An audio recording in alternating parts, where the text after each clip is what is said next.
This recipe takes everyone's favorite childhood combination of peanut butter and jelly and transforms that combination into a sweet treat for all ages, a peanut butter and jelly bar. It's very easy to make. We're using a 9 by 13 inch metal rectangular pan. I'm buttering just the corners and a little bit of the bottom, just so the parchment liner sticks. And here's a way that we've always used parchment. If you use 2 pieces of parchment, cut it a little narrower than the length of the pan and put it like that, let it hang over the sides. And then this piece is a little narrower than the width of the pan, whichever way you're looking at it. And I've already buttered the corners, so nothing's going to stick in the corners. And just go to your desk and get a few binder clips to hold the parchment securely in place. These work really, really well. So now you can butter the parchment with your soft butter and a brush. It goes very quickly, and the little pastry brush works very, very well. Do the sides. Now we can start with the batter. 3 cups of all-purpose unbleached flour. And you can just put this flour right into a large mixing bowl, and we'll sift it with your wire whisk. I like sifting this way because it works very well. 1½ teaspoons of salt. This is a ½ teaspoon measure, so I'll do it 3 times. And 1 teaspoon of fresh baking powder. Mix these together. And we're ready with the dry ingredients. Now, the moist ingredients: butter, 2 sticks of butter, 1 cup. Cream the butter, and notice it's at room temperature, so it creams quickly. If you put ice cold sticks of butter in your machine, it's going to take a long time to cream with the sugar. 1½ cups of granulated sugar. And I'm adding it in ½ cup increments.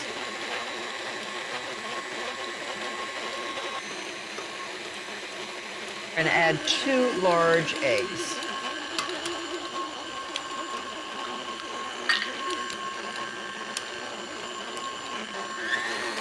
And now to this mixture, add your 2½ cups of peanut butter. And we are sliding the peanut butter into the bowl.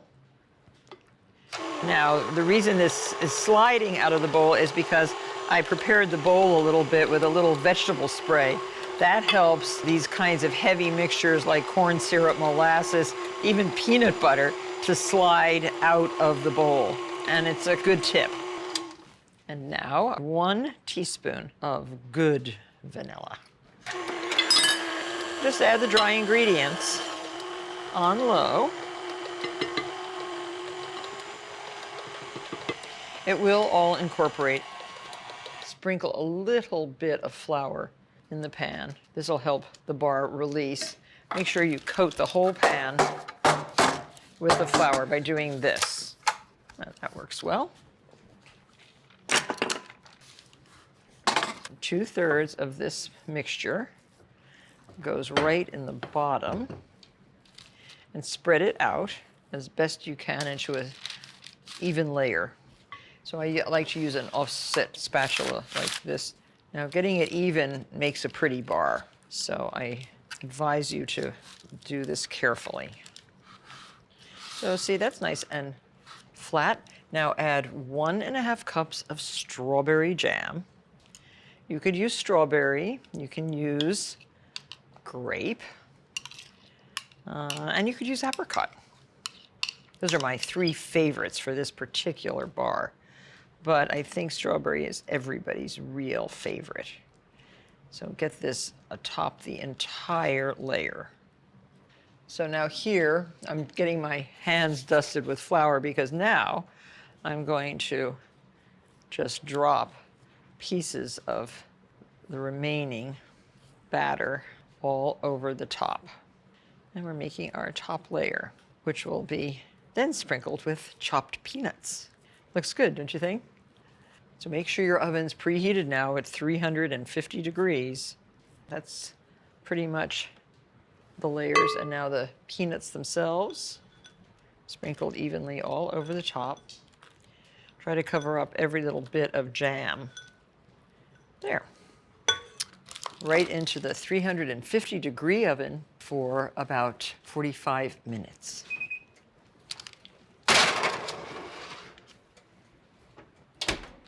These have been well cooled. Remove the clips and see how nicely they come out of the pan? This is such a good recipe and a good technique. So utilize it when making something like this, because otherwise this could be a sticky mess.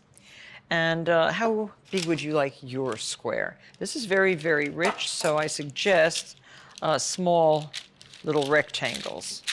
So I always start in the middle, serrated knife, cuts beautifully. And let's see, I think I'll do this in thirds. That'll give me 6. I better do this in fourths. Having a long serrated knife like this also helps a lot.